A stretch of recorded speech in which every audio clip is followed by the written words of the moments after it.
And thank you all for being here today. I know you have a choice to go to other courses. We really appreciate that you keep coming to this course. So what we're going to do today, supposedly now you're experts in memory models. And today we're going to start talking about the other big component of the system, which is the processor, the one that actually does the processing, has the name processor. It's a good name.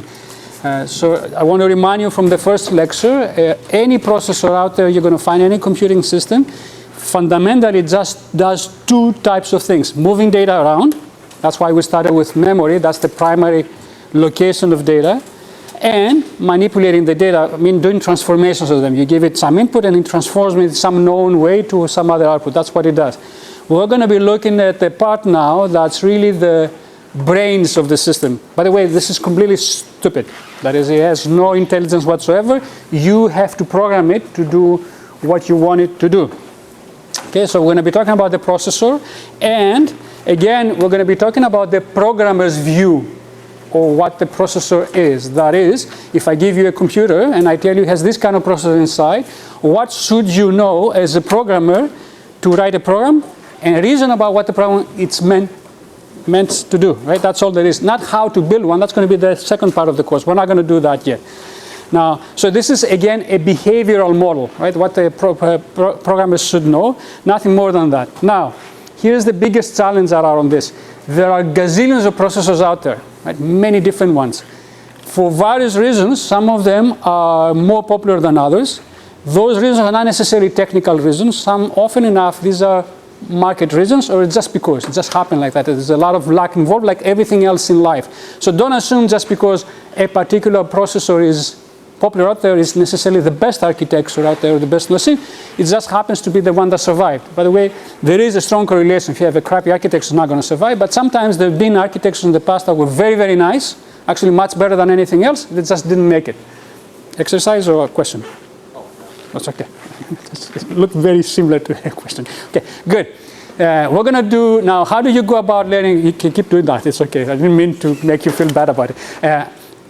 How do you go about learning about processors, right? Well, the thing to realize is there are going to be some fundamental concepts, and that will apply to all of them one way or another. But each one is going to be different. Why? Because my famous and favorite answer, just because somebody thought so, right? That's what it is. So the only way to really approach processors and start learning them is just to go by example. You look at one, you try to dig out the fundamentals, and then you know enough so that if you go tomorrow and you work for somebody, or you build your own company or whatever, you have to work with another processor, you understand the fundamentals and you put the effort just to read the manual and start using it. It's a learning process always, right? So don't believe that coming out of this you're going to know every process out there, you're going to be immediately useful to somebody from day one. But on the other hand, don't let people boss you around if you go to some interview or whatever, say, do you know processor X? Well, should I care? Right? I know the fundamentals, give me the manual, I'm going to read it and do the thing, right? I know actually more deeply things than just a bunch of person that grab a manual and read it the day one. So that, I want you to feel confident about what you're going to learn today, right? We're going to do a processor which is called NIOS II. NIOS II is a processor that was introduced by Altera. Altera was a company that was building FPGAs. It's still, the company exists, just acquired by Intel. So now this is Intel's processor, but it's not the i7, so the ones that are in these testers, they are actually designed for FPGAs, which are a form of implementing digital circuits. And this is the board we're going to be using.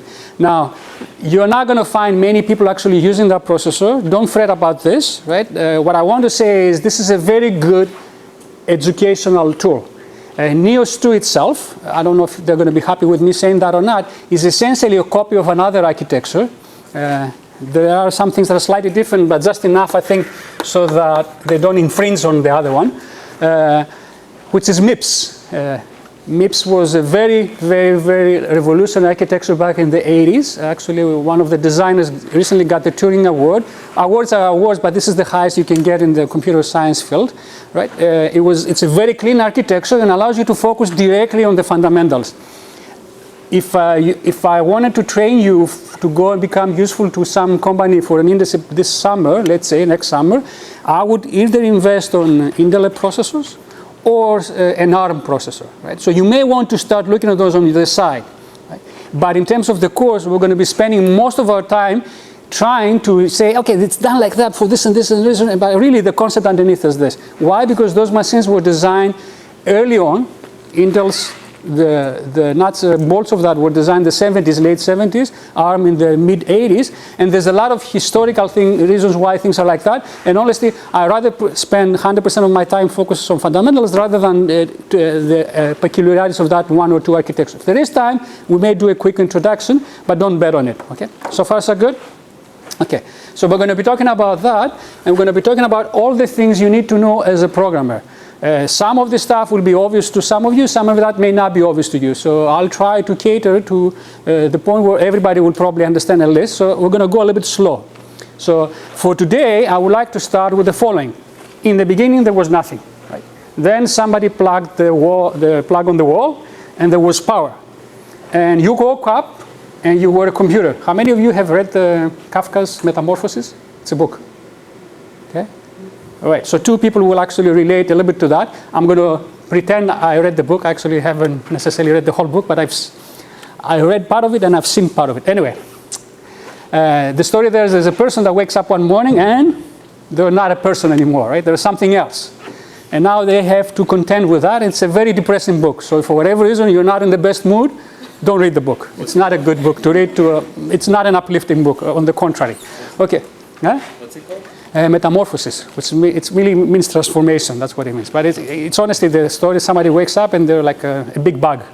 That's how I would describe it to a 5-year-old, right? But I don't think they ever say what that person has become. Anyway, so you wake up one morning. I'm not going to be as depressed in this course, even though I'm a very, very optimistic person. I'm not really. Anyway, we're going to be talking. You wake up one morning and you're a CPU, right? You're a processor. How's life? What's going to be life for you? What are you going to be doing? That's the next question, right? Life is going to be an infinite loop. I hope we can relate to that term. It's a computer term. You're going to be doing the same things over and over again. There's going to be a little bit of variety of what each step is going to be required. But essentially what I'm going to draw, if you were a CPU, is the following. In the beginning there was nothing, there was power, and then you started doing the following. So I'm going to be drawing a loop, something that will go with arrows. I will arrive at the end, and then this will go back and say, and guess what? And you're back to the beginning. Right? That's why I'm saying it's a bit depressing to be a CPU. It's not very interesting. So what is the first thing you do? First thing you do is you go get an instruction. And there's an affectionate term for that if you have a dog or something like that. It's fetch an instruction. It's the same as like fetch a bone or fetch something like that. You're going to get an instruction from memory. Fetch instruction. That's the first thing you're going to do. How you're going to do that, we're going to see how NIOS does it. It's very similar in most machines, but it changes a little bit from one another. But it's essentially the same thing. You're going to get a command that tells you what you need to do next. That's the idea here, somehow. And of course, because we're talking about processors and digital systems, this is going to be some kind of binary thing. And there's going to be some agreement what it means. Okay, fetch instruction. Next thing, once you get this thing, you're going to look at it and try to understand what it means to you. What does it say? It's like a command, right? It's like reading a piece of paper. And this is called decode. Don't think like code breaking, like an Enigma machine or anything like that. This is going to be a very straightforward process where somebody tells you, well, this is what this bit means, this is what that bit means, you should do that. Now, you're a CPU, you have no free will. You're supposed to do that. If you don't do it, you're broken and you get thrown out. So next thing is you do what the instruction says. That varies from instruction to instruction. That's why the manual is there. And as a programmer, you have to understand that. As a processor, you have to implement that. That's your being. That's what you were designed for. I mean, that's going to be etched on stone. That's what you are. Now, I'm going to give you a template, roughly what an instruction is going to be. Of course, this changes from instruction to instruction, but for all practical purposes, this is a good vehicle at this point. We're going to read, pretty much every instruction is going to amount to reading some data, some operands as they're called. So we're going to call this read input operands. Well, how do I write that now? Right. Read, I can write it. The question is, how do I write it so you can read it? Read input operands. You think I should be giving calligraphy lessons anytime soon? Anyway, we're reading the input data. Next thing is we are going to manipulate the data. So, for example, it could be add them, multiply them, whatever. So I'm going to write this do calculation. Okay. Next thing, that's optional and depends on the instruction itself. You're going to write the result somewhere.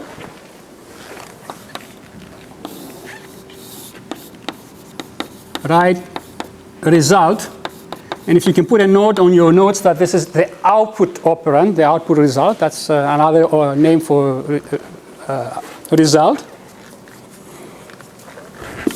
Damn, I was so close. And finally, this is the most exciting part of the process. Then you decide what to do next. But again, remember, no free will. It will either depend on what you calculated right now, or will be a fixed decision. Right? You have to go there next. Basically, decide what to do next amounts to where do I go to fetch the next instruction. Okay, and in our case, and in pretty much all systems, will be which memory location, which address the instruction will be at. So let's write this as where to fetch from next. That is the decision.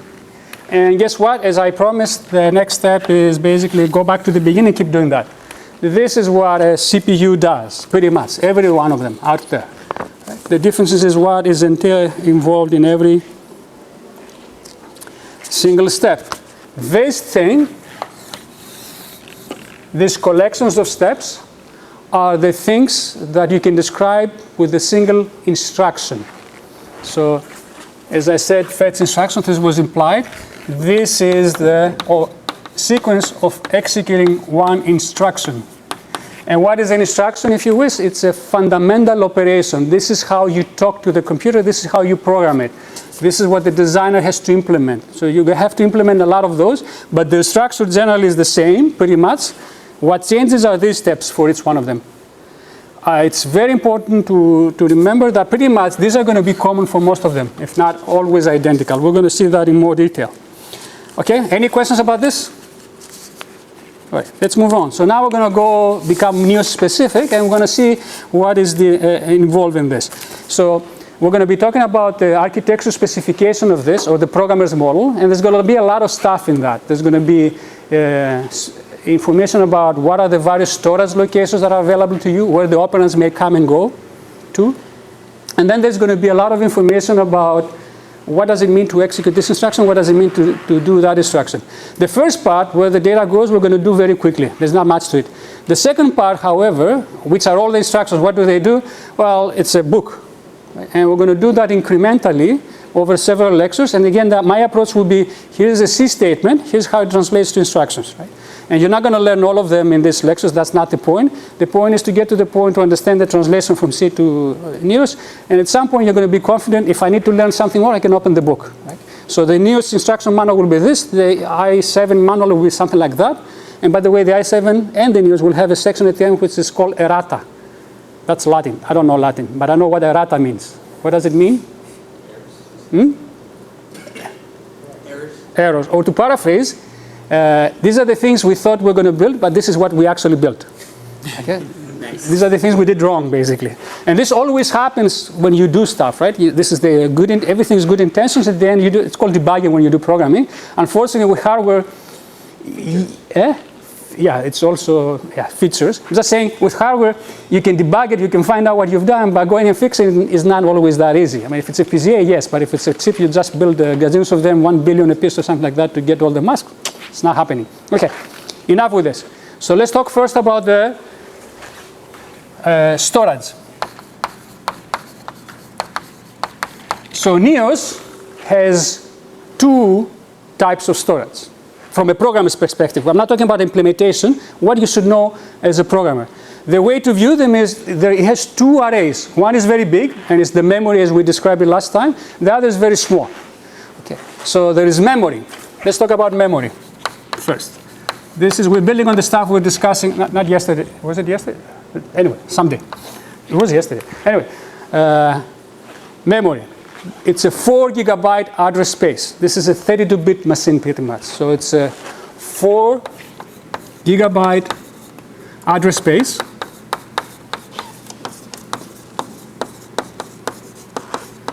This really means the addresses are 32-bit addresses. Okay? And the 4 gigabyte comes from 2 to the 32, 2 to the 30 giga, 2 to the 4th, 4. Okay? Now, these all accesses must be aligned.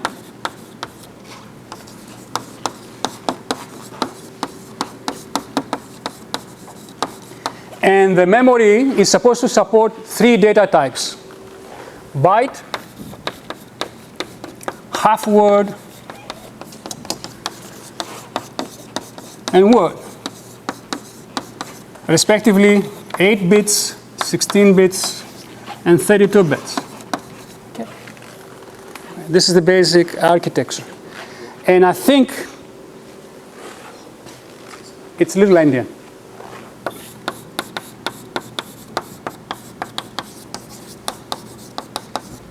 Okay, by design. Other than that, I don't think there is anything else we should know about this. Okay? Move on. All right. Now, this is the first storage. This is first class. There is a second class now, and I don't remember what I captured with the video, so let me write it down here. The second one is called registers. And most machines have those. Most machines have those. This is a much more limited storage thing. I don't want to say device because that will imply how it's implemented or anything like that. From a program perspective, it's a small array. And in the case of NIOS, there are really just 32 of them. There are 32. Each is 32 bits. What am I writing?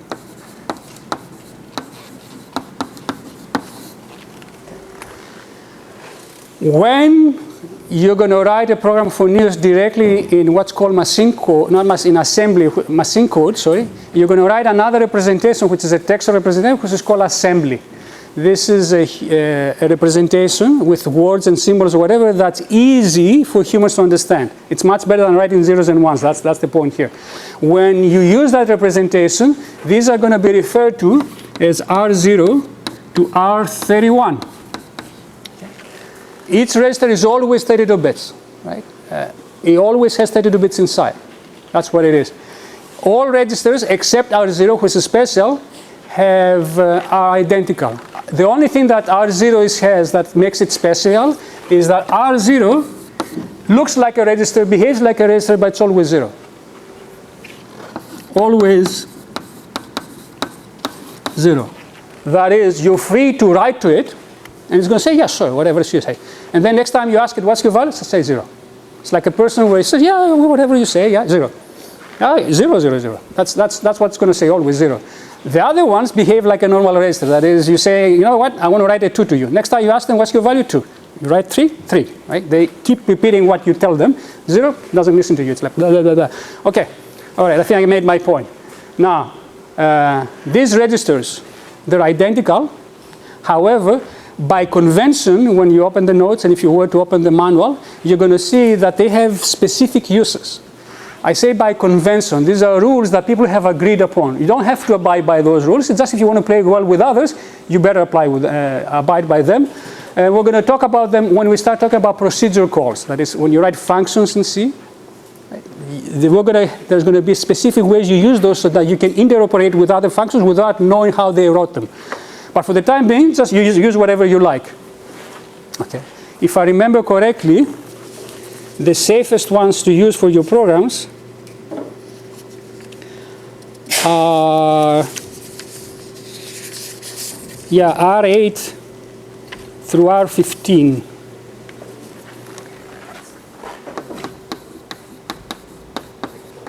Okay. And this is only relevant if you actually call anybody else's function. But again, it's too early to go to those details. Now, any other points I want to make? Oh, very important point. It's going to sound trivial, but it's very important. There is no such thing as a register address. Remember when we talked about memory, I said every location has two properties. An address, a name that is an address, and data inside. They're both binary quantities. Okay. However, we're going to see that with addresses, you can do a lot of things. There are going to be things you can calculate on the fly and you can play. There is no way you can say that you can take the number 0, calculate that at runtime through your program, and then use that to refer to register 0.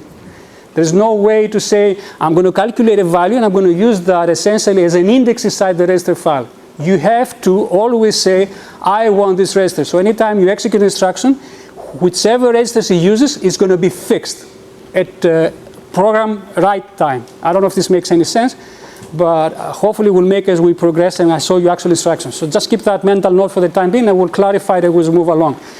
If you wish, you cannot take a pointer to a register and you cannot calculate pointers to registers. Well, you can do that for memory. Hopefully we're going to clarify that as we move along. Okay, I'm not going to ask you if you have questions because I'm sure you do on this, but trust me on this, we're going to clarify that more as we move on. Now, these are what they call general purpose registers. You can use them for everything and anything. There is another set of registers, which in the version of the CPU we're going to use, there are 6 of them, which are control.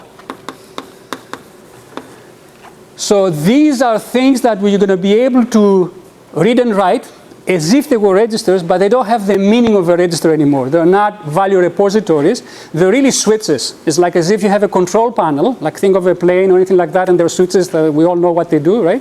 You flip that, that happens, that happens. These are things like that. They control the behavior of the processor, they give you information. So that to give you a bit more and more concrete example, remember last time I told you if you try to do an unaligned access, NIOS is going to complain somehow. One way it's going to complain, there's going to be an indicator there that's going to flash. It's going to say, you're doing something wrong. You have to go look at it, but it's going to be there. The indicator is going to be a bit in all those registers. It's going to flip. It's going to say something, you did something bad. You still have to go look at it. It's not as if it's going to come to your face and say, I'm my own. No, it's there. As long as you look at it, you're going to know that something bad happened. Any questions up to this point?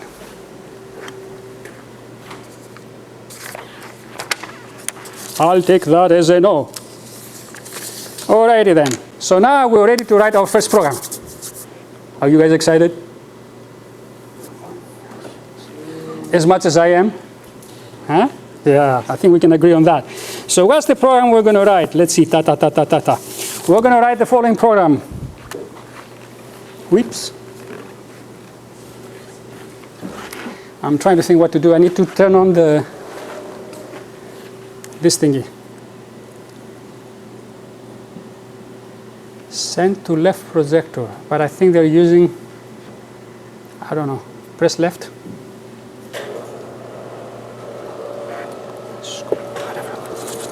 Okay, good. I'm going to write the program there and then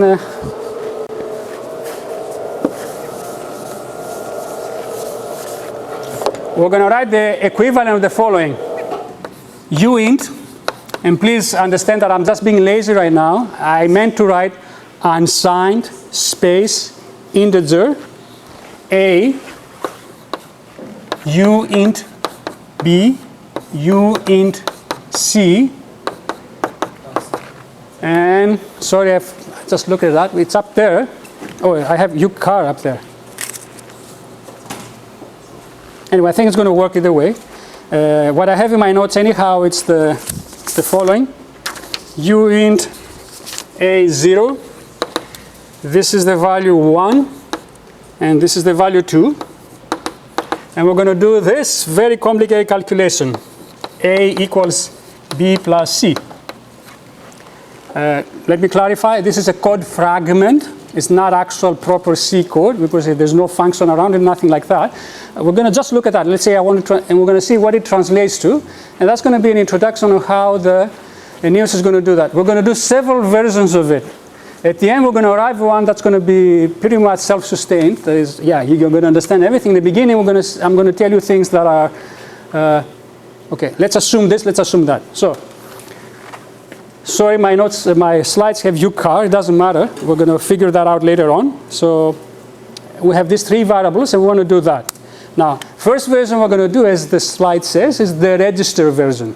That is, we're going to assume that somehow the values that we want for B and C are already inside the registers, in some registers, and we're just going to calculate and put the result back into the register for variable C.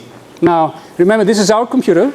when a programmer writes a program, they have no control, at least for what we care about at this point, to say where A goes, B goes, or C goes. That's the job of the compiler. That's a tool you use to translate C down to machine code. Right? For this, of course, we're going to play the role of the compiler. We're going to say, the compiler have I decided that A will go to R9, R10, 11. I could have used anything. Okay? But I'm going to use those registers. So let's see now, after much fanfare, what's the actual program. Ta-da! That is the program now. This is an instruction. This is a fundamental operation that the NIOS does. This is one iteration through the loop we were describing before that's behind this screen now. Okay? This is a single step from a programmer's perspective. Okay? What does it do? It says, read this value, add them together, and write it to this value. Everybody okay with this? That's what it means. Let's see how this is done. So, what is this diagram here? I'm showing only the relevant parts of this from a programmer's perspective. What you have on the left side here is a portion of memory. Right? And I'm showing you the location 100. And I will explain why I'm showing location 100. There's also 104, but I didn't put any data there. And it has this seemingly random data in it. And notice that this random data is like a 32-bit quantity. It has how many digits it has a decimal. If I give you enough time to count, just believe me, there are 32 of them. Each one of them is 4 binary digits. Okay? Look at that number. There's no special meaning. As far, you have no information to understand why that number is like that. I'm going to tell you why it is like that in a second. Okay? Now, this is another choice I made for this slide. It could have been anything. Why is it 100? That is the location that stores the representation in machine level of the operation add, R till 9, R10, R11. This, if you were to write this down in binary, if you were to look at the bits, and if you were in NIOS, if you look at that value, that 62, D2, whatever, it really means, hope I press the right key. Of course I won't press the right key. Okay, it means this. That's what it means. This is assembly. This is what you write, and there is a tool that takes this thing and converts into bits, which if you were to write in hexadecimal, they will look like that. Okay? Now, the 100 is my choice because, as I said, you wake up one morning, you're a processor, you go and you fetch an instruction.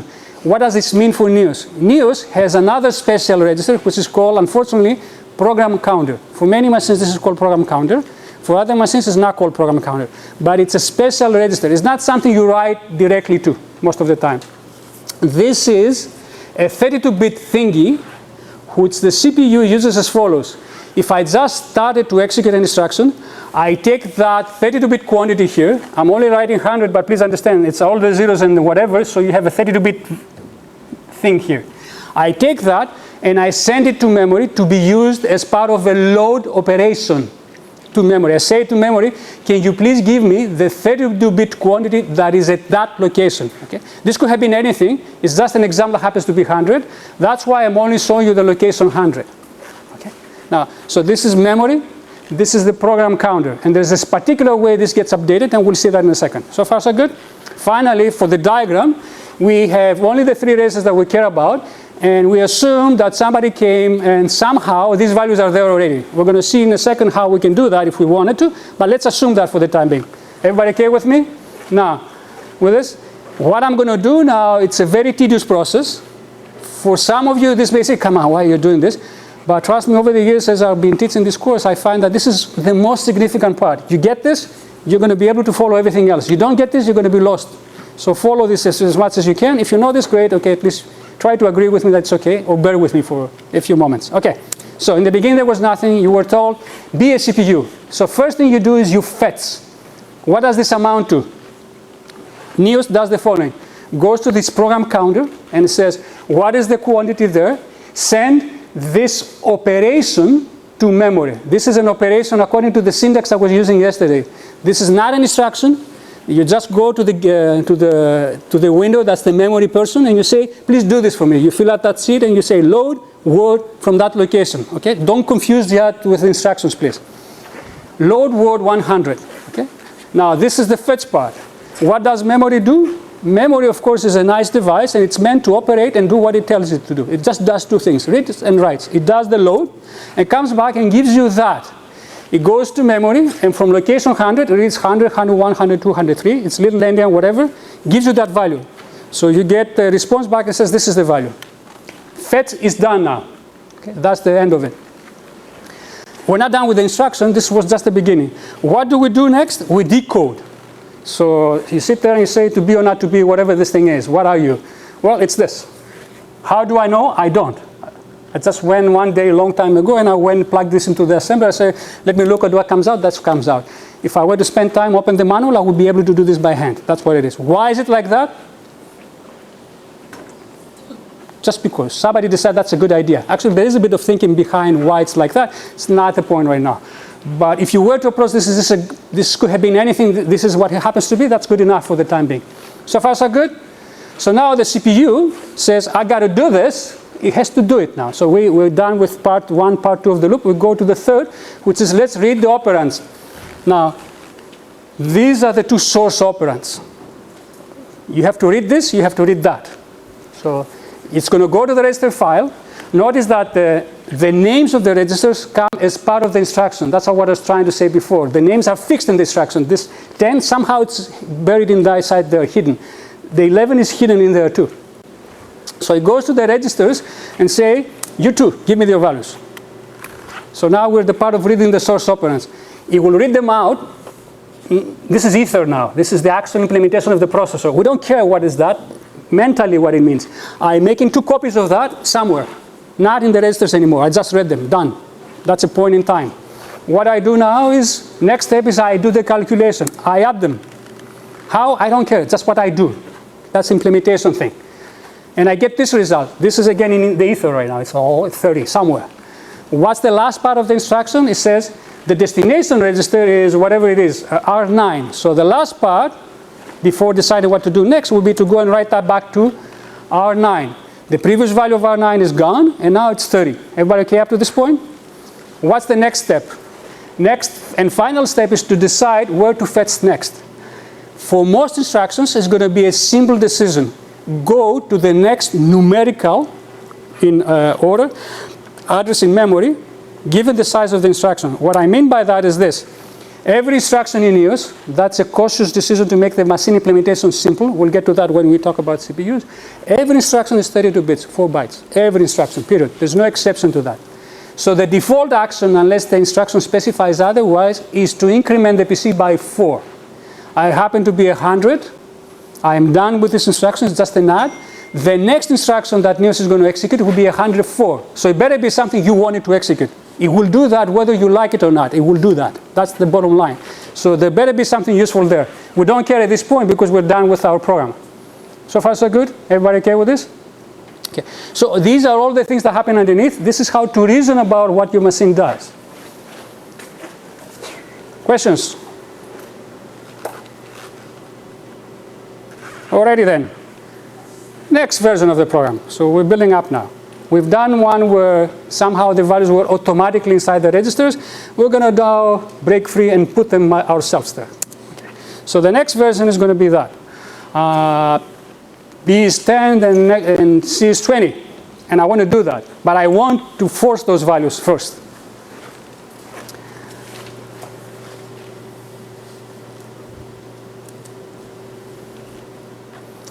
This is another instruction. Notice it's called add I. And I is not as I as a person, I as an immediate. Means a constant, a value. Right. Notice that the 10 is part of the instruction itself. It comes as part package of the instruction. This is because we decided that R10 is going to be B. This sets B to 10 as far as the programmer is concerned. Notice the second operand. The second operand is R0. Remember what R0 is?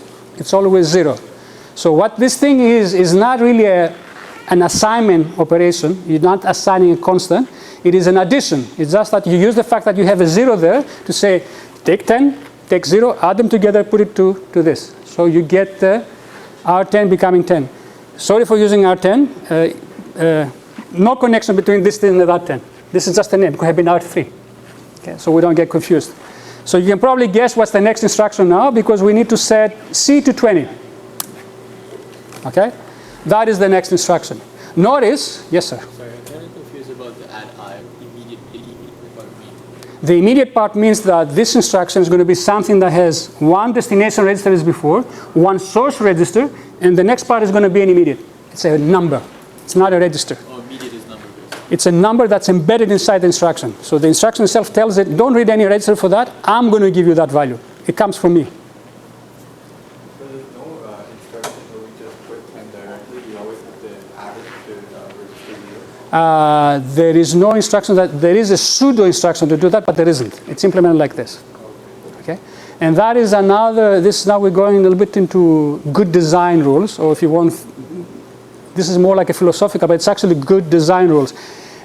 You build inside your processor as much as necessary to be able to express as much as you want, and you leave it at that. Okay. And then you are being careful on how much to include. If I'm allowed one parenthetic note for 1 second, back in the 70s, I was a baby, by the way. But anyway, back in the 70s, there was this, so I had nothing to do with it, that's what I'm trying to say, don't blame me. The mentality of people designing CPUs was mostly to bridge what they were calling the semantic gap. That is, they wanted to build machines that at the hardware level will give you instructions that were very close to what the programmer wanted to do. If you were the cool kid in the block, means a government with a lot of money, you will get a VAX 11. That was like a super powerful machine at the time. It had a polynomial instruction.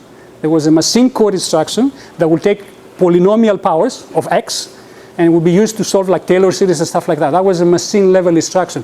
There was one that was doing double link insertion. That was a machine level instruction. If you build machines like that, you end up with something that's very, very complicated at the low level, that's not very well optimized.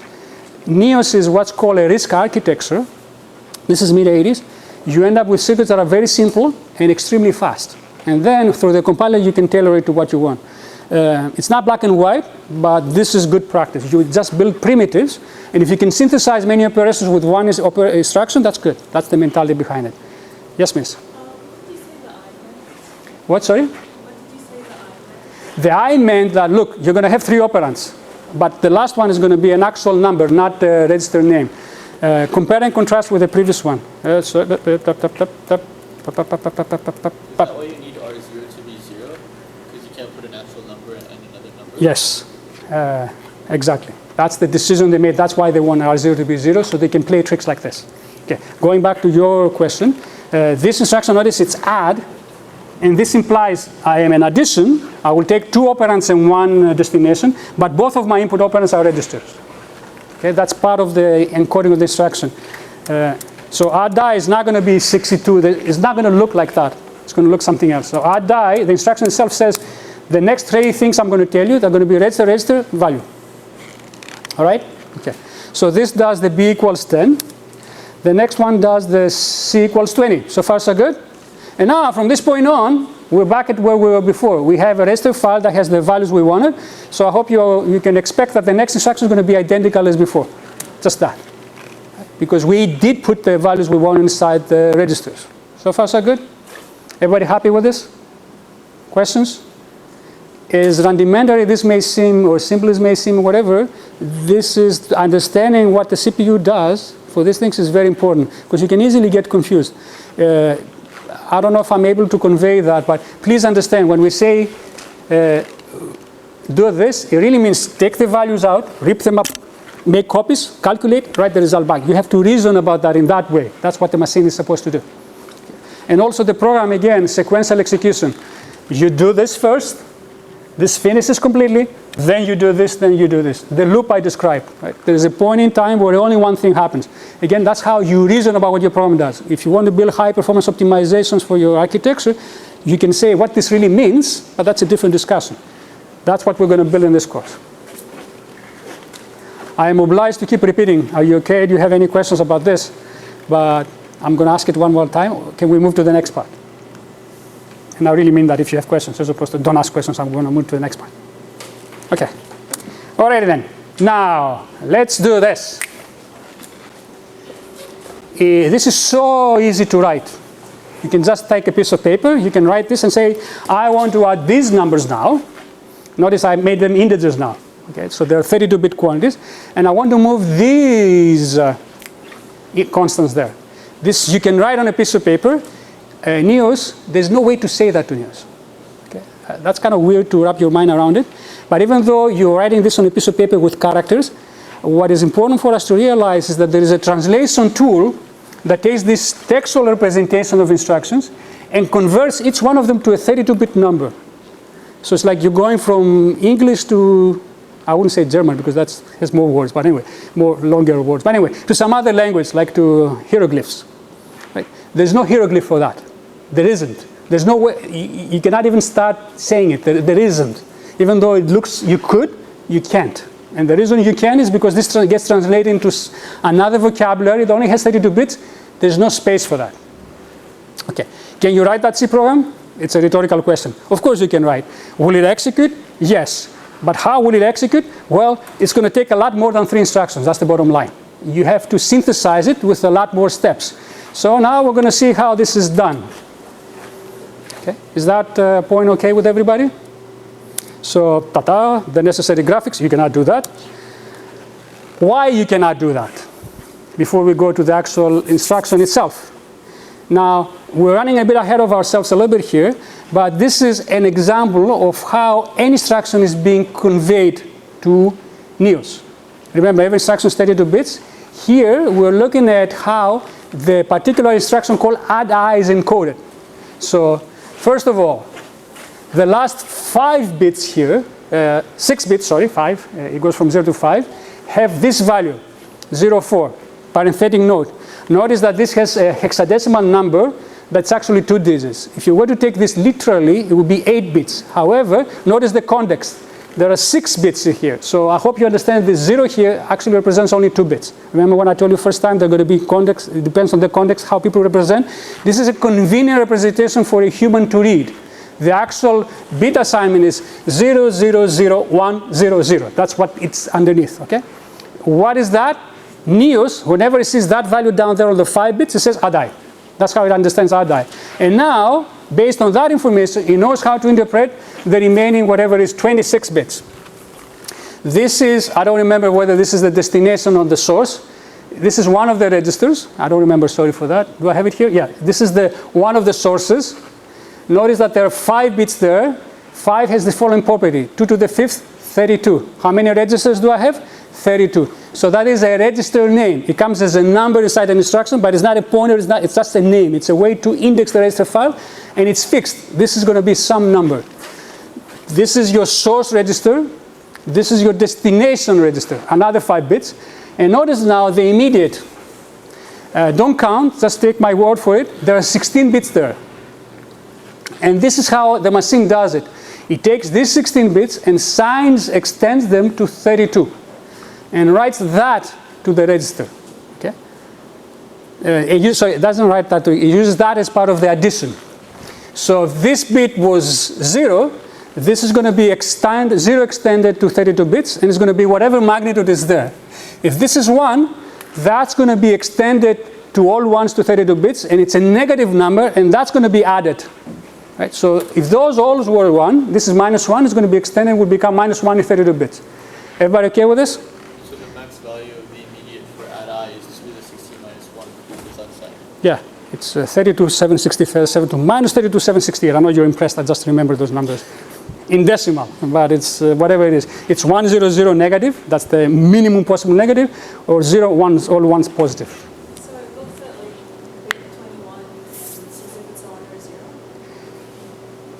0. That field, I want you to do the following. There's no way to do that because that's light, but I would like you to view this in isolation. Take that thing, grab it out.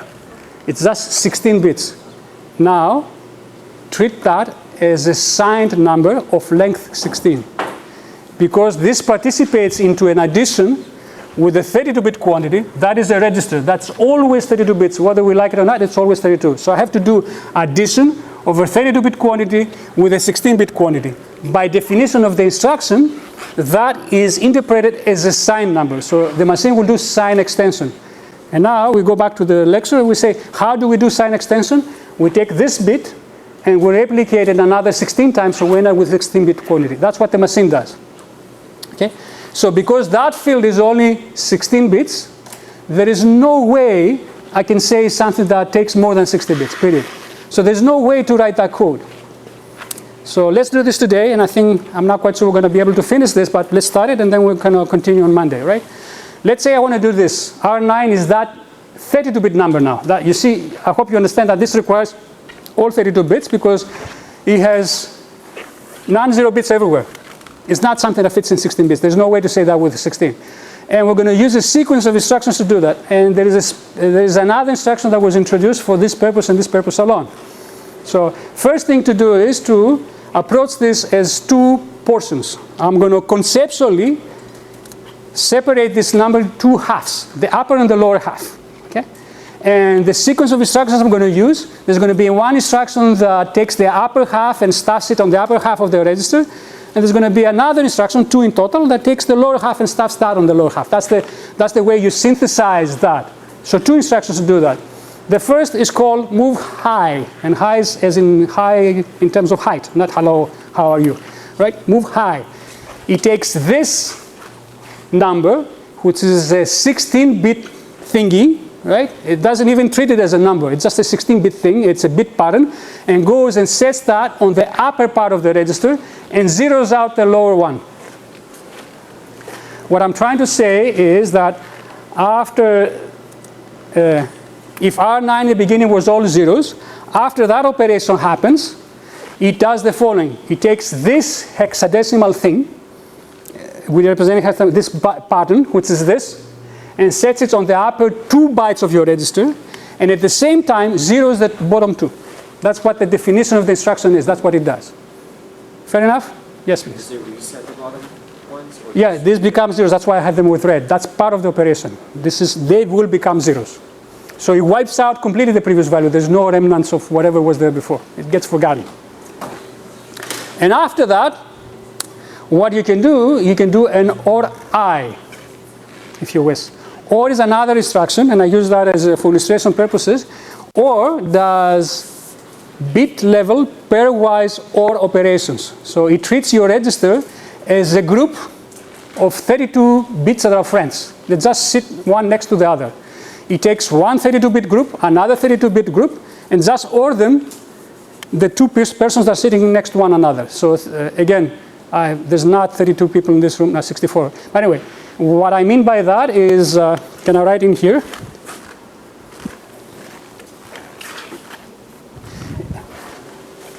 Actually, I think I have it on the slides. Let me show you what's going on, and then I'll explain it with that. So R9 right now is like that. Right? What I've done is I just copied this value down here. Let me show you this bit pattern. Okay, this bit pattern is this. The one that I have in green. OR I, 0 extends this always. 0 extends. So these are introduced by the machine underneath as part of the instruction execution. And then what it does pairwise bit operations as you would understand them in the digital design sense. That is, it will OR these bits and write the result down here. So the result here will be 0, 0, 1, 0, so on and so forth. That's what you're going to see. So this instruction does not treat the register value as a number. It just treats it as a collection of 32 things, bits that are going to be used for bitwise operations. And you can probably guess there is an AND-I operation and stuff like that. There's others too. Everybody okay with this? So long story short, this is the full sequence for the 2 assignments. These 2 instructions we just saw, these create the 1, 1, 2, 2, 3, 3, 4, 4. And then I have the same ones that do the 5, 5, 6, 6, 7, 7, 8, 8. Fair enough? Okay. And of course, to do the add at the end, we just do the add, which is the typical, what we have done before. We have to add one add at the end. A few seconds left. Now, in the assembler that you're going to be using for NIOS, there are some convenience mechanisms. There are these things called macros. These are not instructions. This is what they call syntactic sugar. This is something that somebody has written inside the assembler. It's an alias for something else. So there is a macro which is called move I. There was a question, is there instruction that does move and immediate directly as opposed to do I have to do addition? There is such an instruction in the assembler, but it doesn't exist for NIOS. The assembler translates that into an add I with R0. That's what it does. So there is move I that does immediate 16. This does it with sign extension. So it will take whatever number you have there and treat it as a negative number, as a signed number, and convert it to a 32-bit equivalent.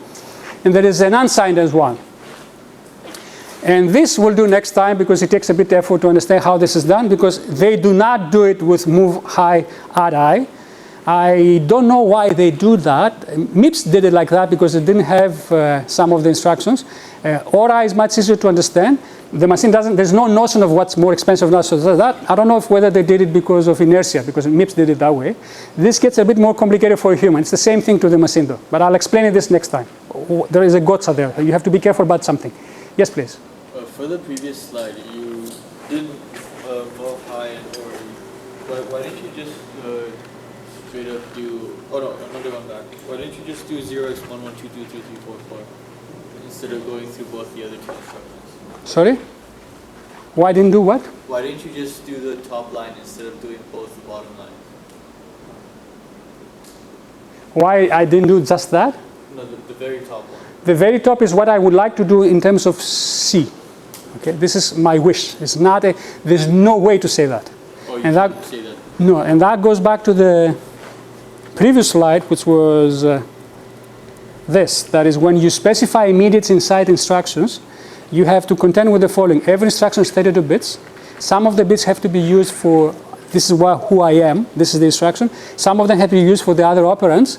So you're already way less than 32. That is a 32-bit quantity. So there's no way to even start saying that to So NIOS. there's no way to do literally R9 equals and then a number. You can't do that. You have to use the add. No, there isn't. There isn't. Now, you may find an assembly tool that allows you to do that. And when you write C, you can do that.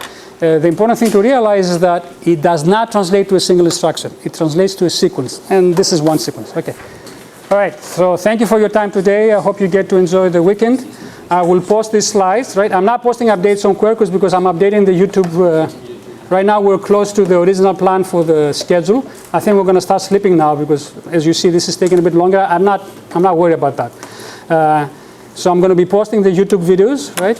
I haven't made any changes to the notes. If I do, I will let you know. That's why you don't see anything on Quercus, right? It's not as if I'm not updating. I don't see the reason to.